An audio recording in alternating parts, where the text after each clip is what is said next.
CBS is reporting 6 B-2 stealth fighters dropped 30,000-pound bunker buster bombs on at least one of those sites, the very first time that weapon has been used in combat. Today, it was to destroy an underground nuclear facility about 60 miles southeast of Tehran. The president said that all American planes are safely now out of Iranian airspace. These American strikes are in support of a war that Israel launched on Iran 9 days ago.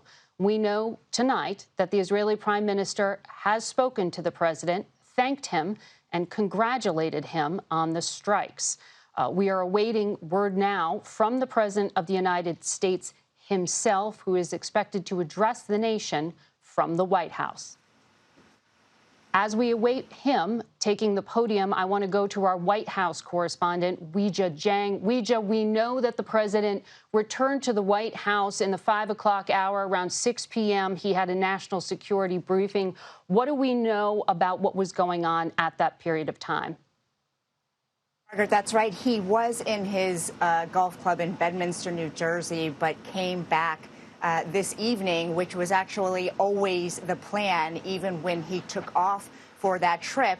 And right beforehand, he said that Iran had at maximum 2 weeks to try to reach a diplomatic deal. There was no indication at that time that he was going to follow through with the strikes. But of course, that quickly changed.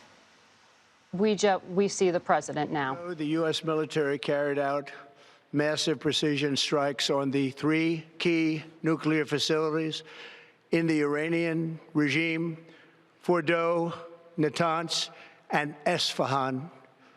Everybody heard those names for years as they built this horribly destructive enterprise.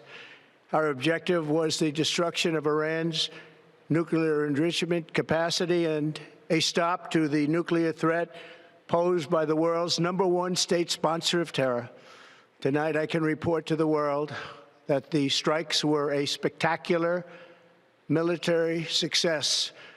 Iran's key nuclear enrichment facilities have been completely and totally obliterated. Iran, the bully of the Middle East, must now make peace. If they do not, future attacks will be far greater and a lot easier. For 40 years, Iran has been saying death to America, death to Israel. They have been killing our people, blowing off their arms, blowing off their legs with roadside bombs. That was their specialty. We lost over 1,000 people, and hundreds of thousands throughout the Middle East and around the world have died as a direct result of their hate. In particular, so many were killed by their general, Qasem Soleimani. I decided a long time ago that I would not let this happen. It will not continue. I want to thank and congratulate Prime Minister Bibi Netanyahu. We worked as a team like perhaps no team has ever worked before. And we've gone a long way to erasing this horrible threat to Israel. I want to thank the Israeli military for the wonderful job they've done. And most importantly, I want to congratulate the great American patriots who flew those magnificent machines tonight, and all of the United States military on an operation the likes of which the world has not seen in many, many decades. Hopefully, we will no longer need their services in this capacity.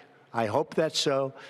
I also want to congratulate the chairman of the Joint Chiefs of Staff, General Dan Raisin-Kane, spectacular general, and all of the brilliant military minds involved in this attack.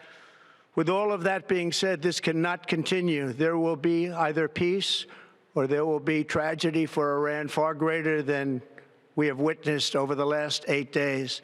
Remember, there are many targets left. Tonight's was the most difficult of them all, by far, and perhaps the most lethal. But if peace does not come quickly, we will go after those other targets with precision, speed, and skill. Most of them can be taken out in a matter of minutes. There's no military in the world that could have done what we did tonight, not even close. There has never been a military that could do what took place just a little while ago. Tomorrow, General Kane, Secretary of Defense, Pete Hegseth will have a press conference at 8 a.m. at the Pentagon. And I want to just thank everybody, and in particular, God, I want to just say we love you, God, and we love our great military. Protect them. God bless the Middle East. God bless Israel. And God bless America. Thank you very much. Thank you.